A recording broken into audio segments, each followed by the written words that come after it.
দক্ষিণ এশিয়ার অন্যতম পরাশক্তি ভারত আর একটি দ্বীপরাষ্ট্র মালদ্বীপ। এই দুই দেশের মধ্যে ৬০ বছরের দীর্ঘ বন্ধুত্ব। ১৯৬৫ সালে স্বাধীন হওয়ার পর থেকে ভারত দক্ষিণ এশিয়ার দ্বীপরাষ্ট্র মালদ্বীপের অবিচ্ছেদ্য উন্নয়ন অংশীদার। ভারতের সঙ্গে ঐতিহাসিক বন্ধুত্বের সম্পর্ক মালদ্বীপের। কিন্তু হঠাৎ কি হলো দক্ষিণ এশিয়ার প্রতিবেশী এই দুটি দেশের মধ্যে? মালদ্বীপ কেনই বা হঠাৎ ভারত বিদ্বেষী হয়ে উঠল? কেন ভারতের জনগণ গণহারে মালদ্বীপ বর্জনের ঘোষণা দিচ্ছে? অনেকেই এটার পেছনে চীনের প্রভাব দেখছেন। অনেকেই বলছেন নেপাল শ্রীলঙ্কার পর এবার মালদ্বীপে চীনের কাছে ভারতের কূটনৈতিক পরাজয় হয়েছে।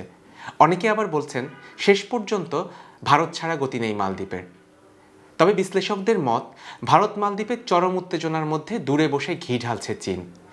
অনেকেই আবার ভারতীয়দের গণহারে মালদ্বীপ বর্জনের পেছনে চীনের ষড়যন্ত্র দেখছেন। ঘটনাটি আসলে কি তা নিয়ে আজকে আলোচনা করব আমরা সারা বাংলার আন্তর্জাতিক অনুষ্ঠানে।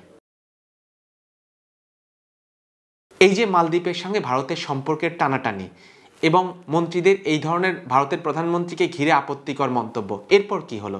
ভারত তাদের প্রধানমন্ত্রীর অপমানে ভারতীয়রা ক্রমাগত মালদ্বীপ বয়কট করা শুরু করে। প্রধানমন্ত্রীর প্রতি এই কুরুচিকর মন্তব্য অপমানকে স্বাভাবিকভাবে নেয়নি ভারতের জনগণ। সামাজিক যোগাযোগ মাধ্যমে ছেয়ে যায় মালদ্বীপ বর্জনের ঘোষণায়। মালদ্বীপের নেতারা যখন ভারতীয় প্রধানমন্ত্রীকে নিয়ে আপত্তিকর মন্তব্য করছিল, তখনই পাল্টা প্রতিবাদ হিসাবে দেশটির ভারতের বিভিন্ন সেক্টরের তারকা থেকে শুরু করে সামাজিক যোগাযোগ মাধ্যমের ব্যবহারকারীরা প্রতিবাদ জানায়।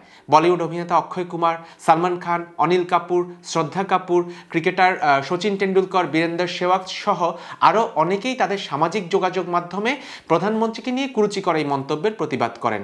এছাড়া ভারতের চলচ্চিত্র সংস্থা মালদ্বীপে তাদের যে কোনো ধরনের শুটিং বাতিলের কথা জানায়। প্রতি বছরই ভারত থেকে বিপুল সংখ্যক মানুষ মালদ্বীপে বেড়াতে যান।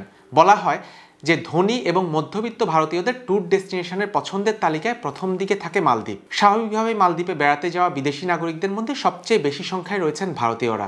শুধুমাত্র ২০২৩ সালেই ভারত থেকে প্রায় ৩.৫ লাখ মানুষ মালদ্বীপ ভ্রমণ করেছেন। কিন্তু ভারতের প্রধানমন্ত্রীকে নিয়ে দেশটির মন্ত্রীদের অসম্মানজনক মন্তব্যের পর এবার মালদ্বীপের পর্যটনে ধস নেমেছে। পর্যটনের ভরা মৌসুমেও এমন পরিস্থিতিতে দেশটির হোটেল মোটেল ব্যবসায়ীদের মাথায় হাত। অবস্থা এমন চরম অবস্থায় পৌঁছেছে যে অনেক হোটেল নাকি ৫০% ছাড়ের ঘোষণা দিয়েও পর্যটকের দেখা পাচ্ছেন না।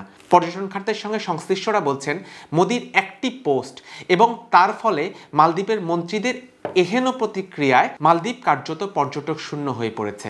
অনেকেই তাদের মালদ্বীপ ভ্রমণ বাতিল করেছেন, এমনকি ভারতের কয়েকটি বিমান সংস্থাও মালদ্বীপে তাদের উড়ান বাতিল করেছে।